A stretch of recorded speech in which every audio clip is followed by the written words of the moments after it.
Olá, boa noite, graça e paz. Se você fosse fazer uma única pergunta a Deus, se você tivesse a oportunidade de fazer uma única pergunta a Deus, que pergunta seria? A pergunta que eu faria é: Senhor, o que queres de mim? Afinal de contas, qual é a real significância do meu nascimento e do porquê que eu existo? Irmãos, nós temos que parar e ponderar que nenhum de nós se pediu para nascer. Todos nós fomos concebidos ou por um desejo de um pai e de uma mãe de ter um filho, ou por uma situação que não gostamos nem de falar a respeito, por ser algo pejorativo. Cada um veio ao mundo de uma forma diferente, mas a grande maioria, ela foi concebida pelo desejo de uma família, de um pai e de uma mãe de ter descendência. Da mesma forma como quando Deus criou o universo, Ele colocou na terra homem e mulher. Como está escrito em Gênesis capítulo 1, do versículo 26 em diante: façamos o homem a nossa imagem, conforme a nossa semelhança, e tenha ele domínio sobre toda a terra, sobre tudo o que vive na terra. A mesma coisa Deus disse quando determinou o homem: ide, crescei-vos, multiplicai-vos, povoai a terra, enchei a terra. Deus tem um plano. E se nós pararmos para pensar, eu tenho aqui do meu lado algo que eu acho muito tremendo, que é a expansão do Big Bang. É algo totalmente científico, mas é tremendo, irmãos, porque se vocês pararem para pensar, o Big Bang, segundo a teoria científica, é uma grande explosão de energia, é uma energia, uma flutuação quântica, né, que teve uma inflação e uma explosão, que gerou uma expansão, um esfriamento e, consequentemente, veio a surgir as galáxias e os universos. Mas de tudo que se conhece do universo visível hoje, de tudo aquilo que o homem conseguiu estudar, o único local onde existe vida e vida inteligente é aqui no planeta Terra, na nossa casa. Isso é muito profundo, porque, irmãos, se Deus tem um plano, que plano é esse? Se nós pegarmos de Gênesis a basicamente Apocalipse, toda a Bíblia, né? Os 66 livros que nós cristãos temos como conhecimento, não estou colocando em realce os apócrifos, há aqueles que estudam os apócrifos, cada um com a sua própria concepção de fé, mas os 66 livros de Gênesis e Apocalipse que nós cristãos, principalmente o lado protestante, o lado evangélico conhece, se você avaliar nitidamente, você vai perceber que Deus, Ele quer separar pessoas para santificá-las e habitar entre elas como uma grande família. Quando Deus vê o homem no Jardim do Éden, no capítulo 2 de Gênesis, e vê o homem dando nome a todos os animais, a todos os pares de animais, o homem percebe que ele não tem alguém que seja idêntico a ele. O único que seria mais semelhante ao homem é o próprio Criador, o Deus triuno. Como está escrito, façamos o homem à nossa imagem conforme a nossa semelhança. Deus trino, Pai, Filho, Espírito Santo. Tá? Isso não é dogma de romanismo nem nada disso. A própria palavra deixa muito claro que Deus, ele é, não é a palavra tripartito que eu busco, mas trino. Ele é uma essência que nós não compreendemos racionalmente, porque o racional nosso é conhecimento de bem e mal. Foi uma serpente que nos deu esse fruto, não foi o Senhor. Mas Deus permitiu que a serpente estivesse no Éden. Para quê? Para que o homem tivesse livre-arbítrio. Se não existisse a opção de ter lá o proibido e o permitido, como é que o homem teria direito de escolha?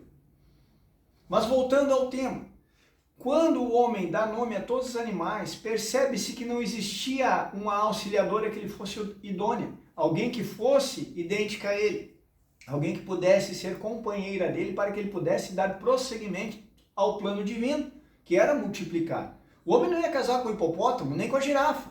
Ele precisava de alguém que fosse semelhante a ele, carne de sua carne, osso de seus ossos. Então Deus faz cair pesado sono sobre o homem e de sua costela forma-se a varoa, a mulher. Amém? Então o que acontece? Naquele momento o homem diz, finalmente eu tenho alguém que é igual a mim. E é tremendo porque Deus diz, não é bom que o homem esteja só. Veja que Deus sabe o quão triste é e quão doloroso é a solidão. E aí eu volto ao tema desse vídeo. Qual é o plano de Deus?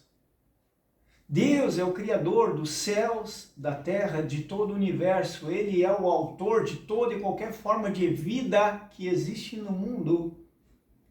E não existia a morte antes do pecado.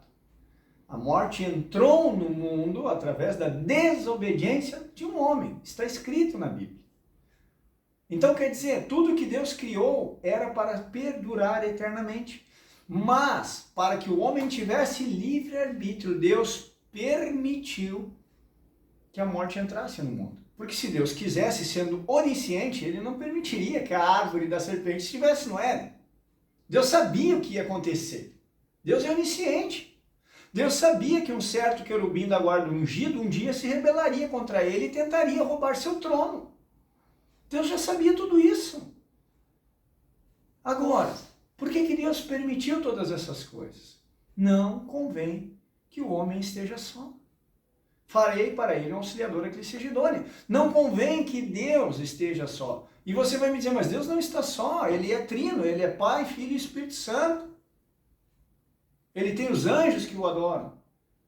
Deus, Ele pode criar do nada qualquer coisa para Ele. Das pedras Deus pode levantar filhos de Abraão. Correto? Correto. Mas, se você tivesse muita grana, muito poder, muito status social, muita autoridade no mundo e pessoas se aproximassem de você, você acha mesmo que essas pessoas estariam próximas de você porque elas amam você como você é? Ou elas estariam próximas de você porque você tem algo a oferecer a elas? Pense. Quando Deus coloca dentro da humanidade o livre-arbítrio e permite a queda, Deus está dando à humanidade a oportunidade de fazer uma escolha, de escolher a Deus pelo que Ele é e não pelo que Ele tem a oferecer. Só que para que a gente pudesse fazer essa escolha, nós teríamos que ter provado o antagônico, o oposto do que é Deus, que é a morte, que é o egoísmo, que é o ódio, que é a inveja, que é a soberba, a arrogância, a prepotência de querermos nós sermos Deus, direto ou indiretamente. Olha o mundo ao seu redor, redes sociais, status, seja no esporte, seja na arte, seja na música, todo ser humano que é adornado de glória, de certa forma ele se corrompe, entra em depressão, se suicida. Quantos cantores famosíssimos, quantos artistas famosíssimos foram lá e se suicidaram? Porque, embora eles fossem aclamados como uma celebridade, como um ídolo, era vazio. O homem não foi criado para ser adorado. O homem foi criado para adorar. E adorar ao Senhor. Só que Deus não quer adoradores que o adorem pensando nas bênçãos que Deus pode oferecer. Porque isso não é amor, isso é comércio. E nós sabemos que quem faz comércio não é a Nova Jerusalém, mas é a Babilônia, descrita no livro de Apocalipse, principalmente do capítulo 17 em diante. E é justamente isso que eu quero trazer para vocês nesse dia que se chama hoje. Que Deus tem um plano que é separar na lavoura que se chama planeta Terra, separar almas, mente, vontade, emoções. Assim como Deus é trino, Pai, Filho e Espírito Santo, nós somos tripartidos. Pensamentos, sentimentos, desejos. Mente, vontade, emoções. Esse homem tripartido mais o Deus trino formam, uma unidade, onde nós somos o santuário do Deus vivo através do Espírito Santo. E Deus busca adoradores que o adorem em espírito e em verdade. O que significa isso? Pessoas que adorem a Deus pelo simples fato de que Ele é. Quando Moisés diz ao Senhor, qual é o nome do Deus que eu devo mencionar quando o faraó me perguntar a que Deus eu sirvo? O que Deus diz? Eu sou o que sou. Reié, Asher é Reié. Se não me falha a memória, é isso. Eu sou o que sou. Ou seja, eu sou. Eu não preciso te provar nada, Moisés. Eu não quero que você olhe para mim, Moisés, como alguém que tem algo a oferecer, como alguém que, se você não me obedecer, eu vou mandar fogo e vou te consumir. Se você não me obedecer, eu vou te destruir. Essa é a visão da lei, do legalismo, da religião caída e distorcida que Satanás já enganou a humanidade. É o cristianismo morno que está aí fora. Quando Deus permite que a tribulação venha, como por exemplo, todas as vezes que Israel começou a buscar outros deuses e se afastava do Senhor, não é que Deus queria açoitá-los. É que eles saíram debaixo da cobertura de Deus e Satanás não está aí para brincadeira, irmãos. Satanás não pode tocar o Criador. Então o que Satanás faz? Satanás toca os filhos, toca quem Deus ama e fere o coração de Deus, destruindo, distorcendo a criação. Olha o mundo à nossa volta hoje. As pessoas estão distorcidas, as pessoas estão achando que são gato e cachorro na rua. Eu não quero nem entrar em um debate polêmico aqui sobre sexualidade, etc. Não é o ponto. Mas hoje as pessoas elas não conhecem a sua origem nem a sua essência. E Deus nos criou com um propósito de criar uma grande família na esfera material, na esfera tridimensional, altura, largura, profundidade. E a quarta dimensão, que muitos teorizam que é o próprio tempo, que está aqui, o tempo, né? Deus usa tudo isso para quê? Para nos dar a oportunidade de nós sermos o trigo da lavoura de Deus. Porque Satanás também semeou o joio. Quem é o joio? É aqueles que tiveram a oportunidade, mas escolheram a morte. Tiveram a oportunidade, mas preferiram o mundo, preferiram a carne, preferiram sua luxúria, o seu prazer. Eles trocaram a eternidade pelo prazer passageiro do tempo, pelo prazer passageiro desse mundo. Satanás, na terceira tentação, no livro de Mateus, no capítulo 4, ele oferece todo o reino, e toda a glória e toda a riqueza do mundo para que Jesus apenas uma vez dobre seus joelhos e o adore. Satanás faz isso diariamente conosco. E a gente nem percebe, porque ele se disfarça de anjo de luz, ele se faz de bonzinho, mas a árvore do conhecimento era do bem e do mal. Não é só maldade que Deus abomina. A bondade mercenária, a bondade relativa, a bondade que busca reconhecimento, que é aquela pessoa que está ali fazendo a oferta, mas está com o celular filmando. Essa bondade relativa para Deus é abominação também. Mas eu não devo ajudar? Deve, mas de coração voluntário, amando a quem você está ajudando. A sua mão esquerda não vê o que faz a mão direita. Quando fores dar esmola, não faça como os hipócritas que fazem isso para que todo mundo veja e bata palma para eles. Não, fazem em secreto. Quando for orar, ore em secreto. Quando for jejuar, jejue em secreto. Tudo aquilo que a gente faz, direto ou indiretamente, buscando reconhecimento humano, a gente faz para nos glorificarmos e não ao Senhor.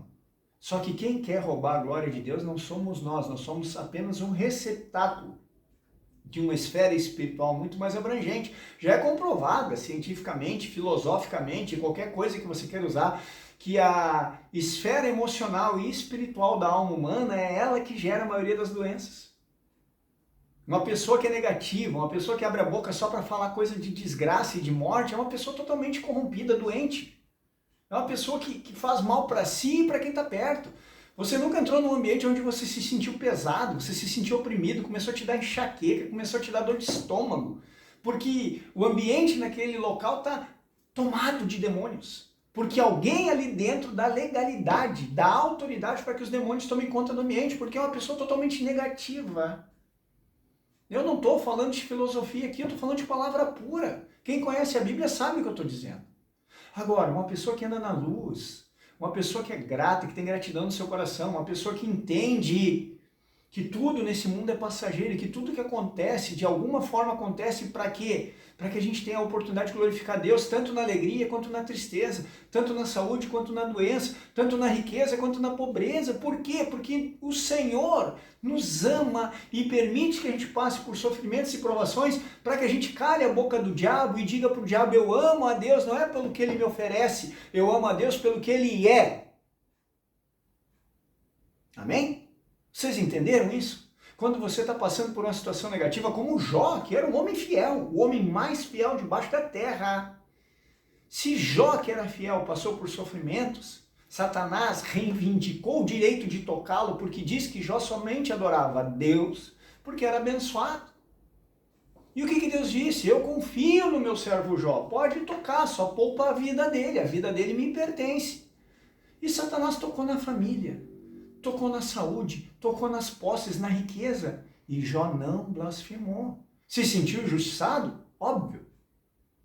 Sentiu-se como alguém que não estava sendo merecedor do que estava passando? Óbvio. Tanto é fato que os amigos de Jó queriam terminar de matar ele. Foram lá para se condoer do cara, para ajudar o cara, para consolar o cara e acabavam terminando de matar. Não, se tu está passando por isso, tu é pecador. Tu está passando por isso, tu fez alguma coisa errada. Não é assim? Quando a gente está passando por alguma tribulação, algum sofrimento, aqueles legalistas religiosos que acham que são cristãos e não são, porque a árvore se conhece pelo fruto, o que eles dizem? Não, o irmão está passando por isso porque alguma coisa ele fez. Não é assim. A palavra é clara quando diz: são os olhos a lâmpada do corpo. Se os teus olhos forem bons, teu corpo anda na luz. Se os teus olhos forem maus, teu corpo anda na escuridão. Como é que você vê o mundo? Ah, o mundo já está condenado, só pelo meteoro, não tem mais o que fazer. Irmãos, não adianta 1 hora, 15 minutos, 10 minutos, um capítulo de Bíblia, de manhã, de tarde ou de noite, e as outras 23 horas e 50 minutos do dia, totalmente tomado de trevas, de negativismo, de preocupações inúteis, como Salomão dizia, correr atrás do vento. O Senhor tem um plano, separar um povo, e esse povo hoje se chama a igreja, não é as igrejas, é a igreja, eclesia, é um povo unido em um só espírito, em uma só fé, em unidade, não é aglomerado de pessoas, não é isso que a gente vê aí com um monte de plaquinha nas portas, com um monte de doutrina diferente, que a mulher não pode rapar o sovaco, e que a outra não pode comer carne de porco, que o outro tem que guardar o sábado, o outro tem que guardar o domingo, o outro tem que guardar a segunda. Não, isso é religião. Vamos ser honestos. Isso é religião. A lei se resume: Deus sobre todas as coisas, próximo com a si mesmo. Ponto. Um faz distinção entre dias e dias, o outro julga igual todos os dias. Tudo que não provém de fé é pecado. É evidente que eu não estou aqui para dizer que você está na igreja certa ou na igreja errada, não é isso. Mas se você não está amadurecendo na realidade espiritual, se você não está sentindo as experiências com o Espírito Santo, eu tenho notícia para te dar: você é só um conhecedor de Bíblia. Qual é a experiência sobrenatural mais marcante da sua vida? Talvez um milagre? Talvez uma experiência de visão celestial, de sonho? Talvez uma experiência profética? Eu não sei qual é a sua experiência, mas uma coisa eu tenho que te dizer: se você não tem experiências sobrenaturais, você ainda é um bebê de colo e tem que ter um pastor te carregando no colo para cima e para baixo. Agora, no momento em que você entendeu que Deus tem um plano, que é separar você do mundo, e é colocar você no reino, e você vai governar com Cristo, e você vai reinar com Cristo, e você vai cear com Cristo, e você vai ser a noiva de Cristo, você vai ser um com Cristo, os dois serão uma só carne. O que significa isso? Aquele que se une ao Senhor se torna um só espírito com Ele. Então, Pai, Filho, Espírito, Igreja. É isso que Deus quer. Deus está colocando uma quarta persona na sua trindade. E sabe quem é? É você e eu, a Nova Jerusalém. 2.200 quilômetros de altura, de largura e de profundidade. Leia Apocalipse. Deus está nos entronizando em unidade com Ele, para que Ele seja o nosso cabeça e nós sejamos a sua expressão, nós sejamos aqueles que reinarão sobre a terra. Mas reinaremos sobre quem, irmão Francis? Sobre aqueles que vão ser lavados pela grande tribulação, sobre aqueles que foram os cabritos que o Senhor teve que separar, porque não tiveram vestes nupciais, porque não se aprontaram a tempo. Agora, meus irmãos, eu pergunto para vocês, o que você está fazendo com o conhecimento bíblico que você tem? Se exaltando, pegando o microfone num púlpito e mostrando o quanto você sabe? Ou você está servindo quem precisa ser servido? Porque quando alguém precisa ser servido e essa pessoa precisa de uma palavra de bênção, eu tenho que ir lá e pregar cruz para ela? Não, eu vou terminar de matá-la, eu tenho que pregar bênção para ela. Se ela precisa de uma palavra de cruz, eu vou lá passar a mãozinha na cabeça e deixá-la em pecado? Não, eu vou pregar a palavra de cruz para ela. Eu tenho que estar sensível ao falar do Espírito Santo de Deus e conforme o Espírito me revela, e não conforme os meus olhos veem, senão eu estou julgando, mas conforme o Espírito Santo me revela, eu libero a palavra. Se o Senhor me mandar. Porque até o tolo, quando se cala, é tido por sábio. Agora, o que me motiva a abrir meus lábios? É me aparecer? Ou é servir e ver meus irmãos chegando num patamar de maturidade espiritual tão elevado que eu não preciso mais fazer nenhum vídeo, porque todos nós já estamos prontos para sermos arrebatados. Esse é o ponto. Deus está separando pessoas para levar para os céus, prepará-las, dar a elas o corpo sem pecado e depois descer com elas à terra no governo milenário e consequentemente reinarem com Cristo na Nova Jerusalém. Esse é o plano de Deus. E desde o início foi assim. Deus separava Israel e abençoava Israel. Ninguém se levantava. Um anjo de Deus derrotou 185 mil assírios. Um anjo só. Deus não pode manipular nem eu, nem você. Por isso Jesus disse, estou à porta e bato. Agora, Satanás manipula o tempo todo. Se você entender isso, se você entender que Deus está procurando pessoas que o amem pelo que Ele é e não pelo que Ele pode oferecer, você já está com os pés dentro das bodas do Cordeiro. Você já entendeu tudo. Se você entender que a sua natureza de conhecimento de bem e do mal, tua justiça própria e o teu conhecimento legalista e letrado de Bíblia não edificam o reino, mas o amor de Cristo dentro de você, fluindo e se doando em prol da igreja, esse sim gera frutos. Se você entendeu isso, você já está no governo milenar. Não é por obras, é por fé. Fé no quê? Na palavra do Senhor, fé no Evangelho. Se você entendeu, e se você crucificou a carne, você crucificou a justiça própria, e você crucificou seus planos e seus sonhos materiais, por amor a Cristo, o Senhor não vai te deixar na mão. Ou você crê, ou você não crê. A pergunta que eu faço é, o tempo está correndo. Tic-tac, tic-tac, tic-tac. E o que você está fazendo da sua vida? Entesourando para o reino dos céus ou entesourando para a terra? Porque onde está o teu tesouro, aí estará também o teu coração. Que essas palavras possam gerar vida em vossos corações e que vocês consigam contemplar a realidade espiritual e permitir que Cristo Jesus, nosso Senhor e Salvador, fale com você. Revele para você qual é o seu ministério, qual é o seu chamado, qual é a sua função no reino, no corpo de Cristo. E que isso possa frutificar, se expandir e gerar mais almas sendo arrebatadas do lago de fogo, sendo arrebatadas das trevas exteriores e sendo levadas e elevadas às bodas do Cordeiro. Em nome do Senhor Jesus. Que Deus abençoe a todos. Amém.